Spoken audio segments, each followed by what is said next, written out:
moments later. Oke, assalamualaikum warahmatullahi wabarakatuh. Selamat pagi teman-teman semua dimanapun kalian berada. Bagaimana kabarnya? Semoga kita semua dijadikan Allah SWT sehat sentosa gitu ya. Kali ini kami dari kelompok Ibnu Sina akan menyampaikan review jurnal nasional maupun internasional yang bertemakan makna hidup seperti itu. Langsung saja, pada jurnal saya itu ada latar belakangi, ada mahasiswa tingkat akhir itu nggak ada banyak ya. Di antara mahasiswa tingkat akhir mereka itu sering mengalami stres yang tinggi. Dikarenakan apa? Dikarenakan mengerjakan skripsi, terus juga dari tekanan akademik berupa dikejar-kejar oleh, mungkin kalau misalnya tetap masih ada mata kuliah, tetap melaksanakan kuliah gitu. Terus tuntutan dosen pembimbing yang kadang nggak sinkron gitu kan, antara dosen 1, dosen 2, dosen 3 gitu, yang menjadikan kebingungan gitu. Sampai ketidakpastian masa depan berupa pekerjaan. Nah, itu yang sangat menjadikan mahasiswa tingkat akhir itu stres seperti itu. Nah, yang mana ketika stres ini tidak dikelola dengan baik akan menghambat produktivitas yang berdampak pada kesehatan mental. Nah, dalam jurnal ini bertujuan untuk menguji apakah teknik expressive writing, biasa diartikan dengan menulis ekspresi, yang mana di dalamnya itu mencurahkan perasaan-perasaan yang ada gitu. Nah, expressive writing ini ternyata efektif sebagai intervensi dalam menurunkan tingkat stres tersebut, yakni apa? Mahasiswa tingkat akhir tadi yang dikejar-kejar umur, dikejar-kejar pekerjaan gitu ya, dikejar-kejar tuntutan yang lainnya. Di dalam jurnal ini terdapat independen variabelnya, yakni intervensi expressive writing, dependent variabelnya tingkat stres pada mahasiswa, confounding variabelnya itu yang mana peneliti itu mencoba mengontrol variabel pengganggu dengan memastikan subjek memiliki karakteristik yang serupa mahasiswa skripsi ya, dengan tingkat stres tertentu. Namun variabel seperti dengan sosial dari lingkungan luar tidak dikontrol secara ketat. Maka bisa kita simpulkan konfonan variabelnya yakni dukungan sosial dari lingkungan luar tidak dikontrol secara ketat. Lalu hipotesis penelitiannya ini partisipannya itu ada 10.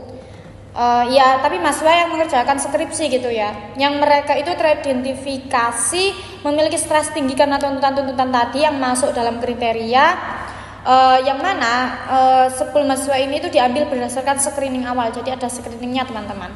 Lalu untuk desainnya pakai pre-experimental design dengan jenis one group pre-test post-test design, yang mana peneliti hanya menggunakan satu kelompok yang diukur sebelum dan sesudah diberikan perlakuan. Sedangkan pengukuran DV-nya itu menggunakan skala stres yang diadaptasi dari Perceived Stress Scale atau biasa disebut PSS TIN ya, atau skala stres akademik yang disusun berdasarkan gejala fisik, emosional, kognitif, dan perilaku. Nah, prosedur eksperimennya kan ada pre-test, treatment, sama post-test. Pre-testnya ini pengukuran awal tingkat stres partisipan. Treatmentnya ini partisipan diminta menuliskan perasaan dan pikiran terdalam mereka, ya tadi yang merupakan apa yang menjadikan mereka stres gitu, selama 15-20 per sesi. Yang mana ini dilakukan secara rutin dalam kurun waktu tertentu, jadi ada waktunya. Lalu post-testnya itu pengukuran kembali tingkat stres setelah rangkaian sesi menulis selesai. Nah, hasil eksperimennya ternyata expressive writing ini terbukti efektif dalam menurunkan stres pada mahasiswa yang mengerjakan skripsi. Menulis membantu subjek melakukan katarsis emosional dan mengorganisir pikiran yang kacau menjadi lebih struktur gitu. Jadi kalau misalnya boleh nih teman-teman suatu saat nanti kalau skripsian stres gitu ya karena tuntutan-tuntutan tadi yang seperti di latar belakang, boleh menggunakan teknik expressive writing. Nah, kelebihan dari teknik ini itu sangat praktis, murah, dapat dilakukan secara mandiri oleh mahasiswa di mana saja. Ibaratnya tuh kayak nulis diary, teman-teman. Nah, teman-teman yang suka menulis diary, boleh nih dicoba. Atau yang belum terbiasa menulis diary, bisa nulis diary. Di situ kan kita bisa mengekspresikan apa yang ada dalam diri kita, apa yang kita rasakan seperti itu. Mungkin mirip-mirip seperti itu ya, saya belum tahu pastinya, mohon dikoreksi seperti itu, Bapak Zun. Kekurangannya desain lemahnya ini karena menggunakan one group pretest post test, maka ini tuh masih rentan terhadap ancaman atau masih belum dikatakan valid secara sempurna gitu. Lah karena di sini maturationnya tuh mahasiswa merasa lebih tenang seiring berjalannya waktu secara alami. Karena tidak ada karena tidak ada kelompok kontrol gitu. Tanpa kelompok pembanding ini jadinya itu nggak bisa ada yang dibandingkan seperti. Sedangkan dalam eksperimen itu kan biasanya tergantung ya pakai metode between apa yang satunya itu pokoknya teman-teman. Nah itu karena tidak ada pembandingnya jadinya ini masih terdapat kekurangan. Jumlah sampelnya ini sedikit juga, kekurangannya juga itu karena jumlah sampelnya sedikit, kurang dari 10 gitu. Seperti itu.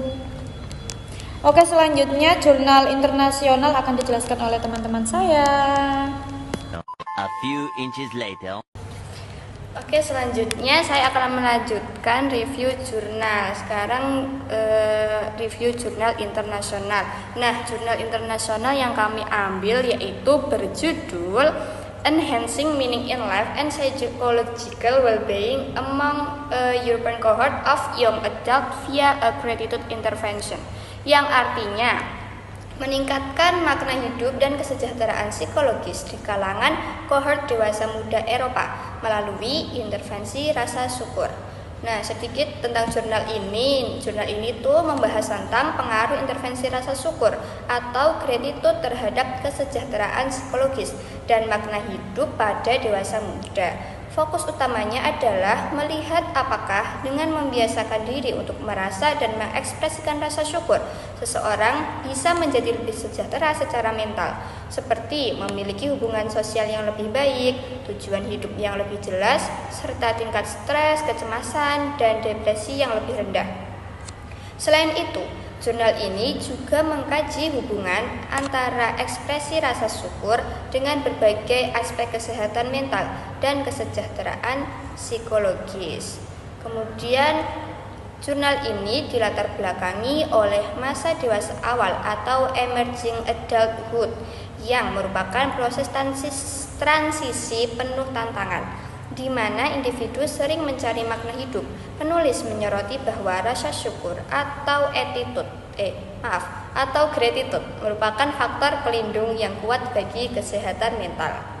Kemudian tujuan penelitian ini yaitu untuk menguji efektivitas intervensi rasa syukur dalam meningkatkan makna hidup atau meaning in life dan kesejahteraan psikologis atau psychological well-being pada dewasa muda di Eropa. Selanjutnya akan dijelaskan oleh teman saya. A few moments later. Baik, kita masuk ke bagian metodologi penelitian. Nah, dari pertama itu dari segi subjek. Nah, penelitian ini itu menggunakan kelompok dewasa muda. Usia ini dipilih karena merupakan fase yang penting dalam perkembangan psikologis tersebut. Yang kedua itu dari segi metode. Nah, penelitian ini itu menggunakan metode eksperimen atau kuasi eksperimen. Nah, peserta itu diberikan intervensi berupa latihan rasa syukur, misalnya menulis jurnal syukur secara rutin dalam periode tertentu. Yang ketiga yaitu untuk alat ukur. Nah, penelitian ini itu menggunakan alat ukur instrumen standar yaitu Meaning in Life Questionnaire atau MLQ serta skala kesejahteraan psikologis untuk melihat perubahan yang terjadi. Selanjutnya kita lihat kekuatan dari penelitian ini. Yang dari segi relevansi, topik yang diangkat sangat sesuai dengan kondisi saat ini, terutama dalam mengatasi stres di usia produktif. Dari segi metodologi, intervensi yang digunakan bersifat praktis dan sederhana, tetapi terbukti bisa memberikan dampak yang cukup besar terhadap kondisi psikologis. Dari segi publikasi, penelitian ini diterbitkan di jurnal bereputasi sehingga kualitasnya sudah melalui proses penilaian yang ketat. Namun, penelitian ini juga memiliki beberapa kelemahan. Dari generalisasi itu karena penelitian ini itu dilakukan pada kelompok Eropa. Nah, dari hasil yang diperoleh itu belum tentu langsung bisa diterapkan di budaya lain seperti di Asia tanpa penyesuaian tersendiri. Dari durasi efek, penelitian ini itu belum menjelaskan apakah efek positif dari intervensi ini itu bertahan dalam jangka panjang atau hanya sementara setelah intervensi selesai. Nah, sehingga disarankan penelitian selanjutnya itu bisa melibatkan budaya yang lebih beragam dan melihat efek jangka panjangnya. Sebagai kesimpulan, penelitian ini itu memberikan kontribusi penting dalam bidang psikologi, khususnya psikologi pendidikan dan klinis. Nah, intervensi sederhana seperti latihan rasa syukur itu terbukti juga bisa membantu meningkatkan kesejahteraan dan kesehatan mental. Nah, selain itu, teknik ini juga cukup aplikatif untuk diterapkan dalam kehidupan sehari-hari, baik pada mahasiswa maupun pada karyawan. Sekian presentasi dari kami. Apabila ada kurang lebihnya, kami mohon maaf. Wassalamualaikum warahmatullahi wabarakatuh. Labana, are you ready?